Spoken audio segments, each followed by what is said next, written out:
I don't know about you guys, but in every company I've worked at, there's always that one salesman who is just closing deal after deal after deal. Doesn't matter if it's a big company or a small company, there's always that one MVP who is just going above and beyond, and it seems like nobody ever says no to him. You ever wonder why? Well, I did. I was always curious as why this one person can sell more than everybody else, while other salesmen have a hard time even keeping the customer interested. In this video, we're going to be going over 4 psychology hacks on how the brain works and how you can utilize it to your advantage to hopefully close more deals and grow your company's sales. And if you stick around till the end, I may even slip in a 5th one that was a huge game changer for my business. First psychology hack, active listening. I know it sounds super simple. I'm sure you've heard it 1,000,001 times, but at the end of the day, it's still underutilized. There's a reason why they say listen more than you speak. If you let customers talk, you're gonna get the tidbits of information that are most important to them that you can utilize to your advantage to close that deal later on. In business, there's something called the 80-20 rule. You need to be listening 80% of the time and only speaking 20%. Business people like to talk, so you need to be the one to listen. If you're not actively listening, customers know you're not paying attention, or if you're constantly sitting there just thinking about what you're gonna say after they're done speaking, the customer's gonna feel that out. They know you're not actively listening to what they're saying, you're just listening to speak. There's nothing worse than that as a salesperson. People don't wanna be sold to, they wanna be talked to, they wanna be communicated with and shown, here are the benefits, here are the features, this is what I think it could do for you, this is why I think you would benefit from it. They don't want you to just constantly rail them with information, talk. It's the easiest way to lose a deal, honestly. I have seen many great salesmen who are talkers that have talked their way right out of a sale. So what you need to do is you need to spend 80% of your time listening and only 20% of the time talking. And when you're talking, make sure that it has some value. You don't want to just blurt out a bunch of nonsense. Otherwise, the customer is going to lose interest. The number one thing you can do to become powerful in sales is active listening. The more you listen, the more you're going to know, and the more you're going to be able to say when it comes time. And active listening isn't you just sitting there quietly shaking your head and not saying anything at all. It's little things like responding with remarks like, oh, that makes sense. Tell me more. Oh, okay. And does everybody feel that way? These are words that keep the customer talking. The more you can get them talking, the more information they're going to share that's going to benefit you later on when it comes time to try closing that deal. Not everybody's going to get closed on the first interaction or the second, but if you can build a database of information that your customer's given to you just by actively listening, you're setting yourself up leaps and bounds ahead of everybody else to potentially close that deal and make that individual or company a new customer. And that's the goal at the end of the day with a business. You want to attract customers, you want to retain those customers. The more you actively listen, the better of a customer you're going to have because you're going to be able to service them in the way that they need to be serviced. So, number one psychology hack is simple. Active listening. The second psychology hack, getting the customer to say yes. Getting the customer to say yes early and often is going to be a game changer for you, whether you're going through a sales pitch or you're just speaking with them in hopes of potentially popping that question and closing a deal later on. Just simply asking customers, statements where you already know the answer is going to be a yes, or the way that you format the questions where it's always ending in a yes, gets the customer in the habit of saying yes.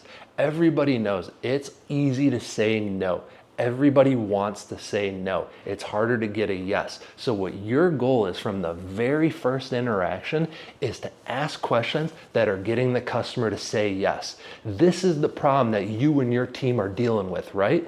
Yes. If I can save you time and money, you would continue to do business with me, right?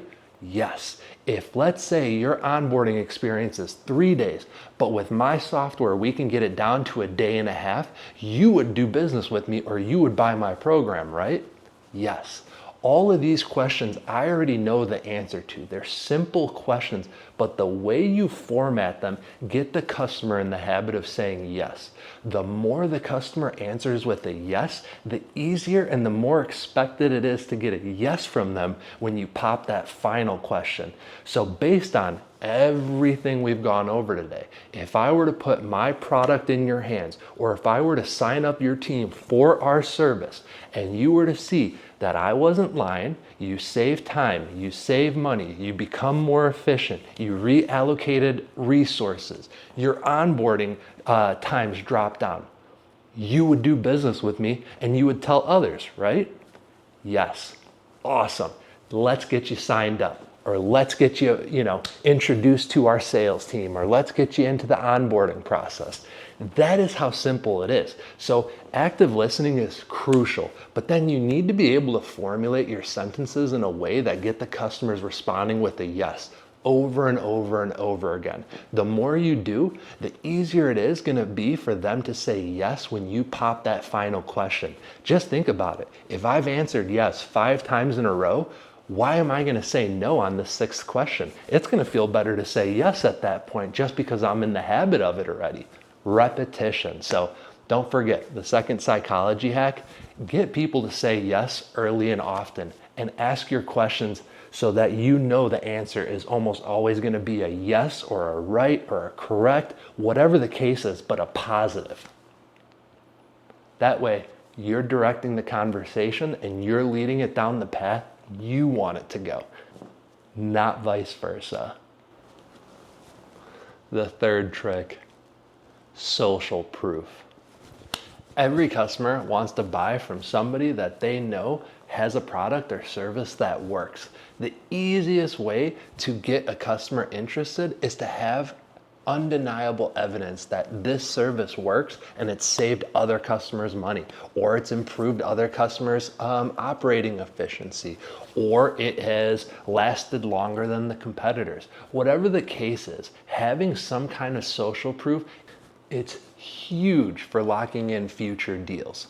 What you need to have and what your company or your organization needs to really concentrate on is how can we build out case studies of our successes and even some of our failures. Let's show other customers why this has worked for so many other organizations or so many other consumers, whatever the case is. So what you want to do is you want to take some of your, let's say, biggest deals in the past, or some of your smaller deals, but you had great interactions or a great experience turning the customer from just an observer into a client. Go through and speak with those clients, record them, take notes. Why did they choose your service? Why did they give you guys the opportunity? Why did your product work for them but others didn't? How many other products or services did they try before they came around to see yours, or to give yours a full run, or to give yours a try? Having social proof is drastic, even something as simple as testimonials and reviews.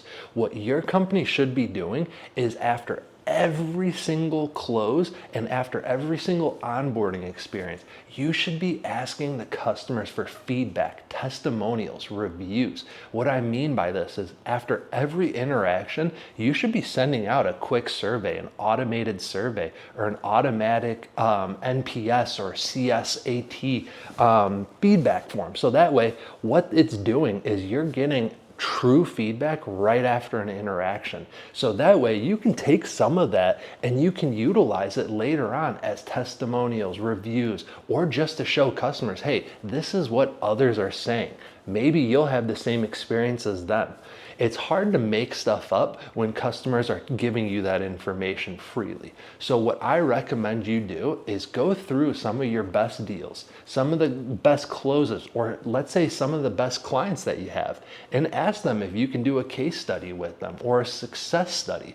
Why did the service work for them? Maybe by doing that, you can show hundreds of other customers why it'll work for them as well. So what I recommend you do is have some kind of social proof. So whether that's a review, a testimonial, having case studies, or even better, record a video of you talking with your customer. Maybe they have a podcast, or maybe you can jump on a quick podcast and communicate. There's so many ways to show that a product works and to get customers speaking so that others can listen. So what you need to do is really figure out what works. What I like to do is I like to ask customers for comments.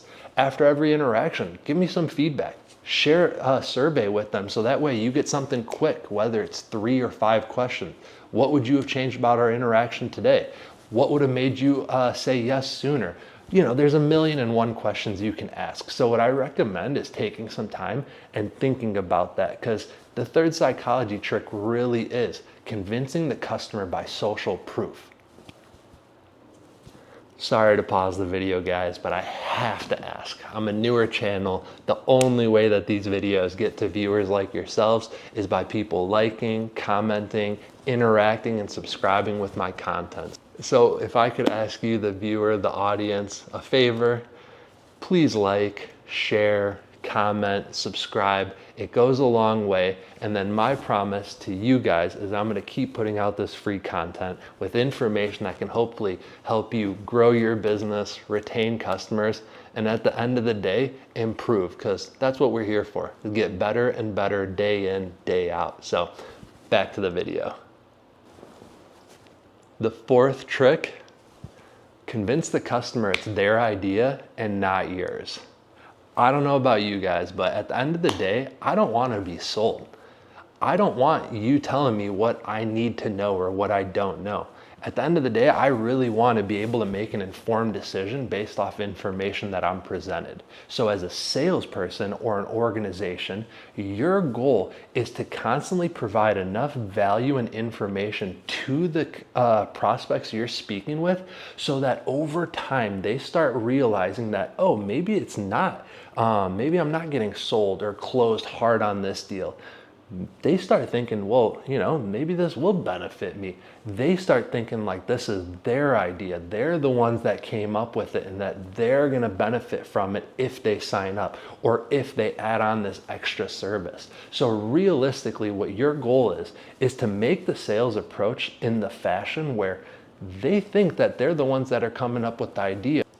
Most people don't like to be sold on anything.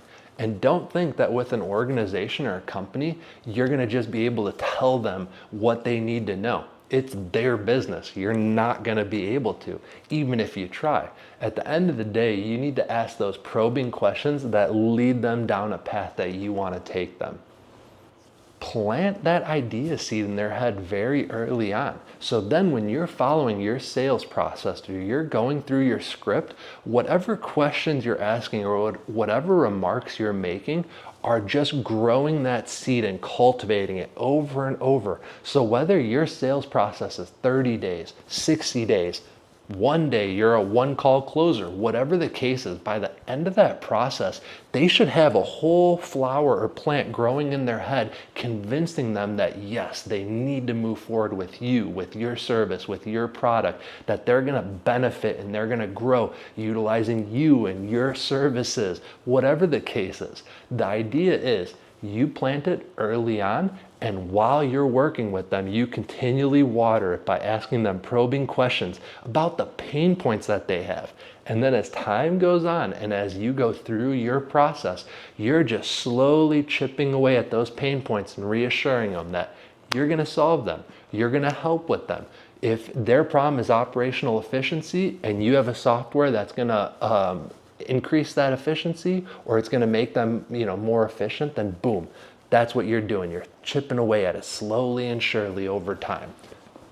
Make them verbalize and recognize the problems and the pain points that they're having so that as you move along in that sales process, they start realizing like, yep, these are the things that are going to help me. These are the things that are going to grow my business. These are the things that are going to retain more customers. Whatever it is, get them to verbalize them early and often, and that's going to make a drastic difference because nobody wants to be sold. But if you can give them all the carrots and all the information that they possibly could need, then at the end of the day, they're making an informed decision that doesn't feel pressured at all.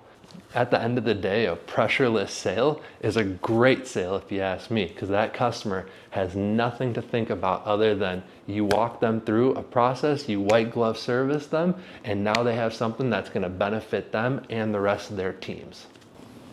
So don't forget, it's their idea and not yours. I don't care how many times you have to repeat that to yourself before you go into a conversation. It's their idea, not yours. All right, I know I said it. I was only giving you guys 4 psychology tricks, but I'm feeling a little gracious. I'm gonna give you a 5th one. And this is the one that I think makes a huge difference. And this is the one that I try utilizing the most, especially when I was in my early career when it came to selling tangible products. It was scarcity and urgency. Humans have this weird fear of missing out. And what you need to do is you need to capitalize on that. The reason being, if you can create some kind of sense of urgency or some kind of call for an immediate action, you're gonna have a better time closing that deal than you would otherwise. And I'm not just saying like, oh, you have to tell them, you know, this is it. If you don't buy it now, you'll never get it again. Customers don't usually believe those kind of items. But if your website has something that lists the quantity that's being sold and how many are left in stock, that could have an effect on them. Or if you say that you have a holiday deal and after this holiday, it's over. Let's say Christmas is coming up and you have a platform or a product that you want to try selling, you can tell them, hey, for, you know, up until December 24th, you can get these deals, but after this date, they go back to our regular pricing. Anything that you can do that creates some kind of sense of urgency. I'll give you an example. When I first was very early on in my career, I helped with selling construction equipment. One of the things that we would do is we would do bundle packages. If you buy a set quantity of this, I'm gonna toss this in on top. This deal is only around till the end of the week, so jump on it quick. Realistically, those deals were around almost every week of the year. So 52 weeks of the year, I could do that offer. But what you're doing is you're creating this sense of urgency. You're creating kind of like a fear within the customer so that they don't miss out. Here's this awesome bundle package. If you take advantage now, I'm gonna throw something in on top. When you start making offers like that to customers, or you start creating this kind of sense of fear or urgency where they need to take some kind of immediate action right away, you're gonna see a lot more sales and a huge increase in revenue. So the 5th psychology trick that I just wanted to throw out there was have some kind of scarcity or some kind of urgency behind all of your pitches and your sales and your processes. The reason being is the customer journey can be short or it's long, depending on how your business facilitates that and sets it up. But what you can do is you can create the sense of urgency or a fear of missing out to constantly close new deals. When I look at all these like mastermind programs or coaching programs, they all say the same thing. Act fast, otherwise you may lose your seat. Or they put a limit, only 100 seats, but then you actually go to the conference and you see 300 people sitting there. I don't want to say lie to your customer, create some kind of fear, some kind of sense of urgency, and then you can always come back and say, hey, you know what? We opened it up for 50 more individuals to come join our, coaching session, or to come join our product demo, whatever it is. Maybe it was 100 at first, and then now you're saying we have 50 more spots open. That creates some kind of fear, some kind of sense of missing out, and that's where customers are going to jump on. So what I always like to think about is having some kind of scarcity and urgency, and then later down the road, maybe you don't need that. When you're an established organization, maybe you don't have to create that kind of fear of missing out on every interaction, but it's a good way to create deals and a good way to get customers interested and to close them quicker. The other awesome idea that I've always liked to utilize was like new customer incentives. So if you have a new customer coming on board, for the first month, maybe you give them an extra 20 or 30% off if they choose any of the other add-on services that you have. So maybe you're a communication company and they join for phone services. but then you upsell them on analytics or recording or whatever the case is by offering them a 30% discount within the first 90 days of sign up. That typically works really well because most customers are going to add on a bunch of services that they know they can utilize and benefit from, especially when they can get it at a cheaper price than they would, let's say, 6 months or a year down the road. So a new customer incentive is a perfect way to create this kind of scarcity and urgency to get your customers to buy more. That's what I like to utilize, and that's what I would recommend you give a try. Do it for your new customers. Maybe give them something for free when they sign up, and then throw in these little caveats or little things later down the road. Give it a try and let me know. Come back to the comments, type out your response. Did it work or did it not work? I'd be super interested to hear if any of these 5 psychology tricks currently work for you, or if you plan on implementing them and how they work for you. Come back, leave a comment, whether it's good or bad. This is how I want our community to interact. I want us to be able to be forthcoming and to share ideas. I don't want to be the only one constantly talking. I would love to be able to reference some of the comment section and say, hey, these guys are saying this works really well for them. Let me give it a try in my business. So if you liked any of the 5 psychology tricks that I shared today, or if you use any of them and you think that they work really well and you have some other ideas that you could share, feel free to drop a comment down below. I would love to learn from you guys as well.